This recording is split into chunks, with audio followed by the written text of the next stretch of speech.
اسد ابن ابراہیم عود بیلی مالکی جو علماء اہل سنت ہیں وہ ہمارے ابن یاسر اور زید ابن ارقم سے روایت کرتے ہیں کہ امیر المومنین علی ابن ابی طالب ایک روز ایوان اعظم میں تشریف فرما رہے تھے کہ ہم سب آپ کی خدمت میں موجود تھے کہ ناگہاں ایک شور و غل کی آواز سنائی دی۔ امیر المومنین نے عمار سے فرمایا کہ باہر جا کر اس فریاد کو حاضر کرو۔ عمار کہتے ہیں کہ میں باہر گیا اور ایک عورت کو دیکھا جو اوپر بیٹی فریاد کر رہی تھی اور خدا سے کہہ رہی تھی اے فریاد رس بے قسم میں تجھ سے انصاف طلب ہوں اور تیرے دوست کو تجھ تک پہنچنے کا وسیلہ قرار دے رہی ہوں، مجھے اس ذلت سے نجات دے اور تو ہی عزت بخشنے والا ہے۔ میں نے دیکھا کہ ایک کثیر جماعت اونٹ کے گرد شمشیر برہنہ جمع ہے، کچھ لوگ اس کی موافقت اور حمایت میں اور کچھ اس کی مخالفت میں گفتگو کر رہے ہیں۔ میں نے ان سے کہا امیر المومنین علی ابن ابی طالب کا حکم ہے کہ تم لوگ ایوان قضا میں چلو۔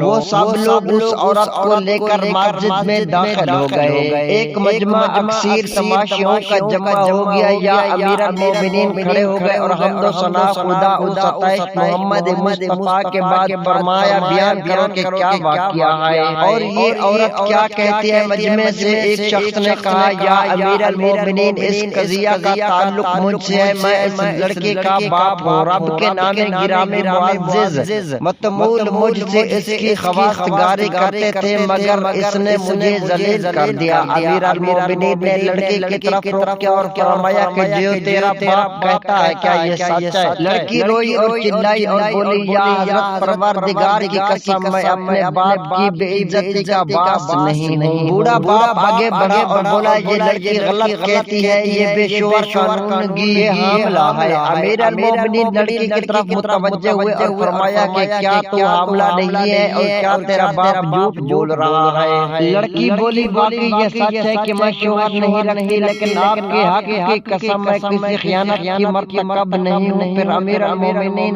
نے کوفہ کی ایک مشہور داعیہ کو بلوایا اور کہا کہ اس کو پس سے پردہ لے کر جائزہ لو اور مجھے صحیح حالات سے مطلع کرو۔ داعیہ لڑکی کو پھن سے پردہ لے گئی۔ بعد تحقیق خدمت امیر المومنین میں نہایت حیرت سے عرض کرنے لگے مولا لڑکی بے گناہ ہے کیونکہ لڑکی کی کسی مرد سے ہم بستر نہیں ہوئی۔ امیر المومنین لوگوں کی طرف متوجہ ہوئے اور فرمایا تم میں سے کوئی شخص ایک برف کا ٹکڑا کہیں سے لا سکتا ہے؟ لڑکی کے باپ نے کہا کہ ہمارے شہر میں اس زمانہ میں بھی برف بکثرت ملتا ہے مگر اس قدر جلد وہاں سے نہیں مل سکتا۔ امیر المومنین نے بات طریق اعجاز ہاتھ بڑھایا اور قطع برفات میں داعیہ سے فرمایا کہ لڑکی کو مسجد سے باہر لے جاؤ اور ظرف میں برف رکھ کر لڑکی کو برہنہ اس پر بٹھا دو اور جو کچھ خارج ہو مطالعہ کرو۔ داعیہ لڑکی کو تنہائی میں لے گئے، برف پر بٹھایا، تھوڑی دیر میں ایک سانپ خارج ہوا۔